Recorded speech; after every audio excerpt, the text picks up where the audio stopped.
j'espère que ton poney va bien.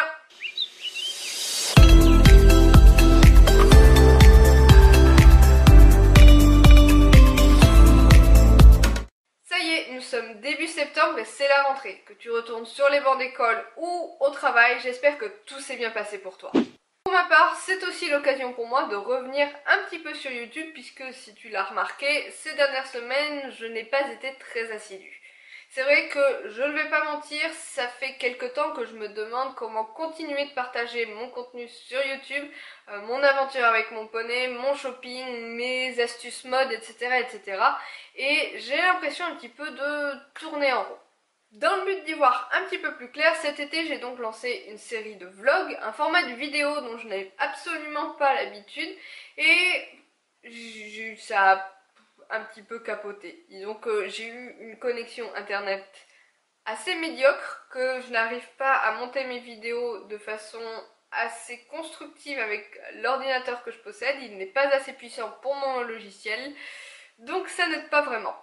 Mais en ce mois de septembre, j'ai envie de me mettre un petit peu un coup de pied au cul et de me relancer de façon un petit peu plus régulière et assidue sur ma chaîne. Mais ma foi, je vais continuer d'être sincère dans cette vidéo. Je pense que, contrairement à d'autres qui ont annoncé BAM 2 vidéos par semaine, pour les raisons que j'ai évoquées un petit peu plus tôt, pour ma part, je vais réduire le rythme et je vais passer à une vidéo par semaine. Cette décision n'a pas été facile à prendre. Pourquoi? Tout simplement parce que pendant longtemps, je me suis dit ouais, une vidéo par semaine, c'est trop peu, c'est nul. Et avec un petit peu de recul, cet été, quand je devais faire des montages tous les soirs pour vous sortir un vlog quotidien, je me suis dit c'est pas possible. Je fais mes montages avec un voire deux logiciels et même parfois trois. Donc ça veut dire que une fois la vidéo doit charger sur mon ordinateur, puis une seconde fois, voire une troisième fois. Donc c'est vraiment beaucoup de temps. Il m'arrive parfois de passer pour une vidéo de 10 minutes 4 heures, 5 heures, voire plus en ne comptant pas le tournage. Du coup, finalement, je me suis dit, ouais, pourquoi pas ne faire qu'une vidéo par semaine qui soit de qualité, qui me plaise, qui me prenne le temps qu'il faut, et sur un sujet qui me touche particulièrement. Alors, oui, je vais pas vous le cacher, quand on s'impose un rythme de vidéo de 2 fois par semaine, voire plus, à un moment donné, soyons clairs, on se retrouve à se demander qu'est-ce qu'on va bien pouvoir vous faire. Et c'est comme ça qu'on se retrouve à publier une routine de ponçage. Alors honnêtement, je n'ai rien contre les routines de ponçage, ça m'arrive même d'en regarder. Mais entre nous, c'est chiant, non? On sait tous brosser notre cheval, on n'a pas besoin d'une vidéo pour nous apprendre à le faire. Et du coup, je te donne donc rendez-vous une fois par semaine, les mercredis à 14 h. Pourquoi le mercredi? Tout simplement parce que pour moi, ça reste quand même un jour assez symbolique dans la vie du cavalier. Par exemple, pour ma part, j'ai commencé les leçons d'équitation quand j'étais toute petite, à l'âge de 4 ans, les mercredis après-midi. Ça me paraissait plutôt fun de visionner une vidéo dans le clubhouse avec les copines en attendant sa leçon.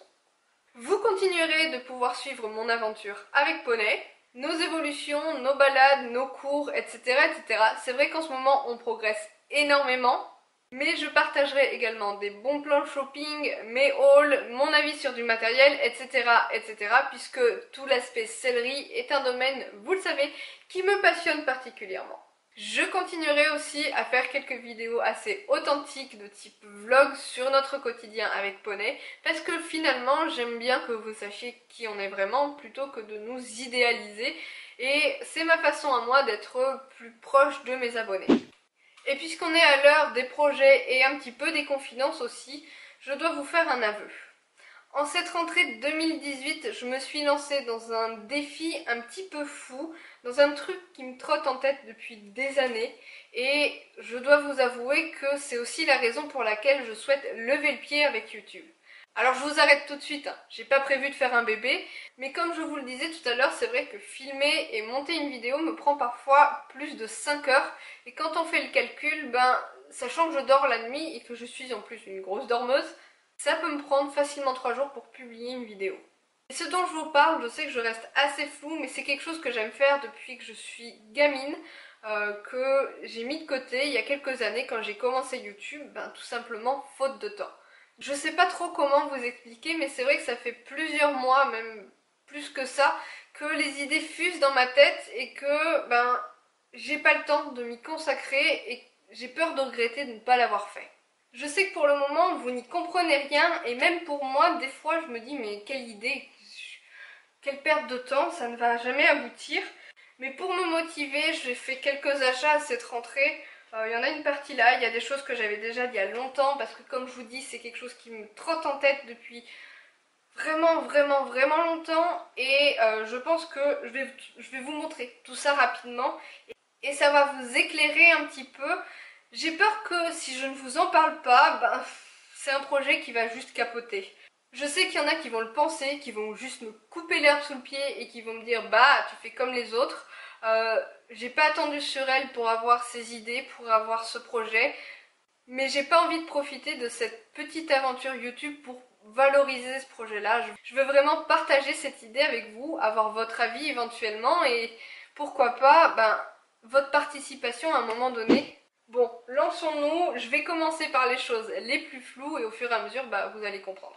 J'ai commencé par m'acheter des stylos, bon ça je vais pas vous les montrer mais voilà, en gros des stylos de couleur, des stylos bics, des stylos qui s'effacent, des feutres, des critériums, des machins comme ça. Là j'en ai déjà un paquet, c'est un paquet de stylos feutres. Je voulais vous les montrer parce que j'aime trop en fait. Je regrette trop la rentrée scolaire juste pour ça, le matos qu'on amène le premier jour à l'école. Bref, je vous montre ça parce que ça m'a quand même coûté 13 balles, juste pour des stylos. Ensuite, je me suis acheté un tout petit calepin comme ça pour y écrire mes idées que j'ai décidé d'emmener partout avec moi, que ce soit au travail, au poney, etc., etc. Bref, ce petit calepin va me suivre partout afin que je n'oublie rien parce que je suis un vrai poisson rouge, je peux avoir des idées géniales, mais le lendemain, je ne m'en souviens absolument pas. Autre chose que j'ai pris, c'est un calepin comme celui-ci avec des feuilles blanches sur lesquelles j'ai éventuellement commencé à gribouiller. Mais bon, pour le moment ce sont des brouillons, je perfectionne encore mon gribouillage.